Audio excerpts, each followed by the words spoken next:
Venido Benny Abante Jr. Kong Benny, magandang umaga po. Rica Lazo sa programang Kabayan. Hi, Rica. Magandang umaga sa iyo at sa ating mga tagapakinig ng ating programa.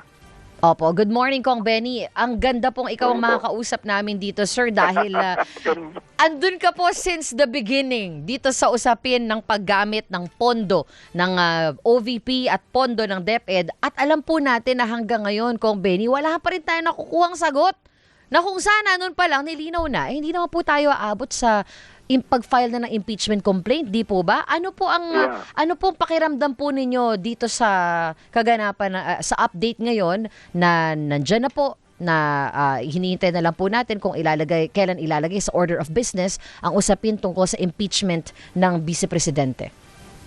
Well, actually, kaya ako in-endorse yung fourth impeachment complaint. Sapagkat wala namang talagang sinasagot ang ating Vice President tungkol sa mga aligasyon sa kanya. Dahil dun sa good government, ako ang Vice Chair doon at co-chair ng Quadcom at Tricom. Wala naman po siyang, hindi naman siya nag-take na oath. Para pong ininsulto niya ang mandato ng Kongreso. She did not take the oath. Therefore, wala po siyang nasagot sa mga aligasyon. Ito na magandang opportunity na binigay sa kanya na sagutin niya lahat ng mga allegation na yan sa harapan ng taong bayan. At palagay ko naman, meron naman tayong sapat na boto, no? Although hindi kasi dami nung una. Opo. Naniniwala ako na meron tayong sapat na boto. Kasi 1/3 lang naman yan Rica, 1/3 lang So 1/3 of 311 congressmen would be around 105, no? So palagay ko makukuha po natin yung 105 na yan para maisalang ang impeachment complaint sa impeachment court. Opo, sa palagay niyo po ba, kaya pa rin po, Kong Benny? Kahit na, kasi yung anunsyo po ng Vice Presidente na yon, aminin man natin, that was a very smart political move para masway yung numbers towards her. Sa palagay niyo po, hanggang ngayon, marami pa rin ang susuporta dito. Hindi naman, maaaring politically speaking, meron maapektahan. Pero palagay ko, pinag-uusapan yung natatakot sila. I do not think that any congressman matatakot sa ganung announcement ng Pangulo. No? Ako, personally, hindi ako natatakot dun ba't sila matatakot? Diba? I mean, wala yun So, palagay ko, sasalang pa din yan, ma-approve pa rin yan. Sapagkat, remember, during the first impeachment complaint, ang pumirma mga 215, no?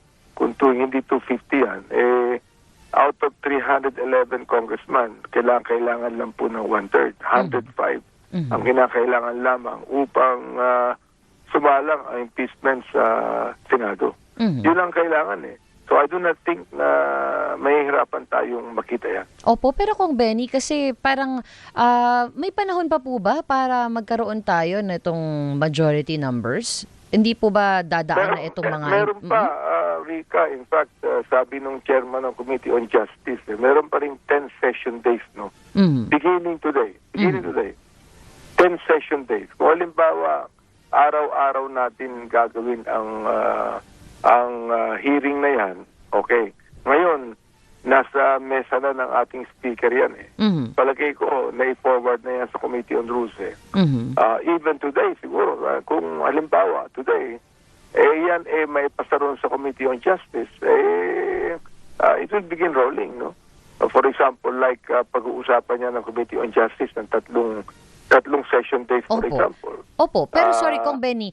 Opo, di po ba pag naipasa na sa Committee on Justice, doon na tayo, sila na yung maglilitis niyan, hindi na po yan dadaan sa majority? Hindi muna.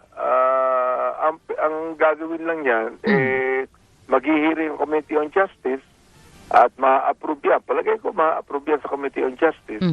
In 2 session days or 3, papasok na yan sa plenary. Oo. At pagpasok sa plenary niyan, wala pang 10 minuto, baka ma-approve na yan. Oho, so tingin po ninyo mukhang maa-approve naman. Pero Yes, oo. gusto ko din po malaman kung ano po yung pakiramdam ng, o yung at least yung general feels ng mga kongresista ngayon since nag-anunsyo po ang Vice Presidente. Meron po ba kayong mga naramdaman na mukhang nagdalawang isip? Siguro, merong ilan na merong ilan, hindi naman sinabi sa akin directly, pero may nakausap kong ilang congressman sinasabi sa akin, merong mga ilan na especially ang ilang mga kongresista sa Mindanao na may pag-aalinlangan suportahan ang impeachment complaint.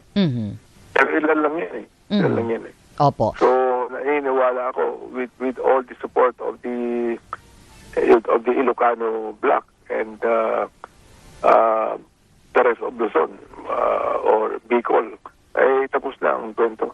Oho. Pero yung nakaraang pagdiskusyon naman po sa impeachment complaint, laban naman po kay PBBM, nakita naman din po natin kung paano yung naging galaw ng ating 36-member Justice Committee. Sa palagay po ba ninyo, maganda rin o magiging maayos din naman ang kanilang usapin at wala doon sa 36-member na yon ang maaring magdesisyon ng may politika sa isip niya?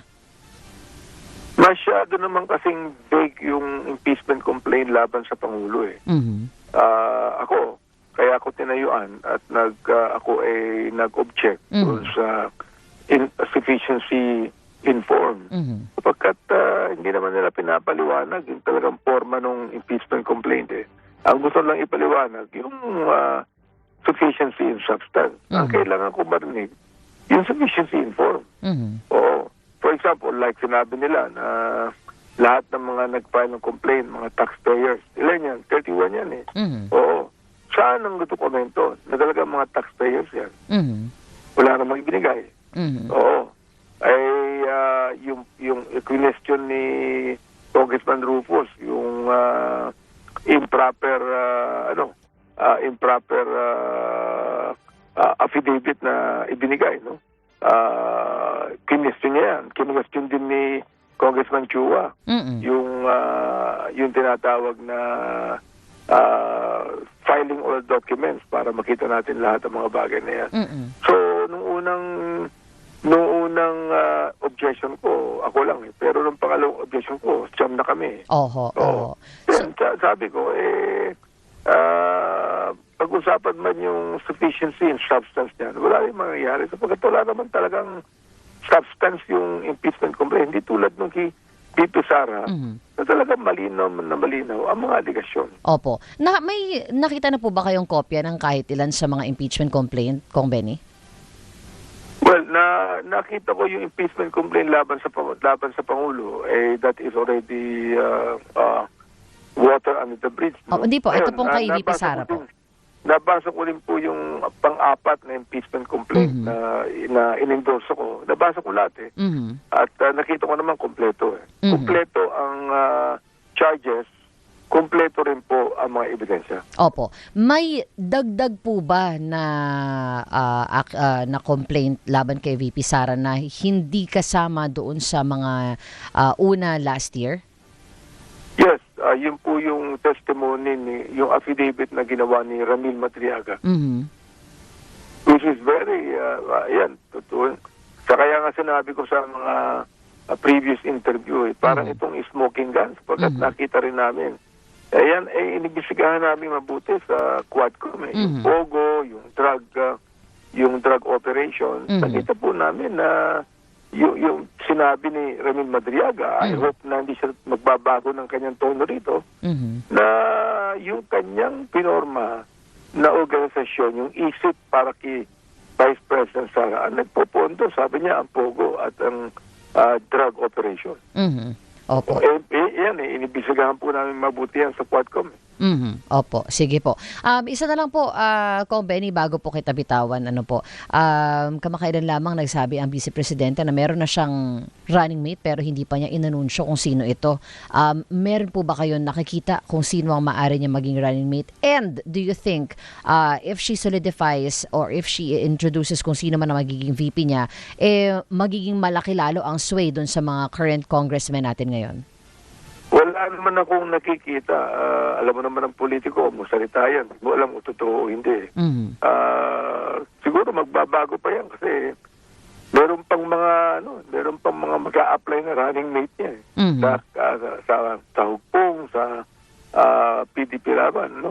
Na binanggit nga ni Atty. Jimmy Bondoc, meron pa yan Kaya sa akin, it remains to be seen. Hindi tayo nakakasiguro dyan sa mga bagay na yan. Opo, sige po. Wala pa pong, Kong Benny, kung kailan ipag-uusapan na, kailan na nakalagay sa schedule yung impeachment ng Vice Presidente? Hindi pa po na, nalalagay? Wala pa naman.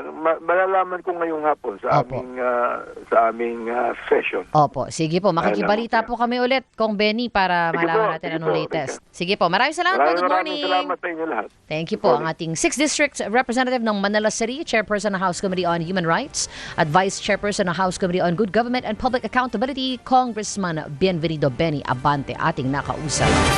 10:32 na po, talon po tayo agad doon nga po sa nangyari sa Rodriguez Rizal na pagguho ng isang landfill. Latest po natin dyan, isa ang patay at tuloy-tuloy pa rin po ang ating rescue operations. Alamin natin sa ating spokesperson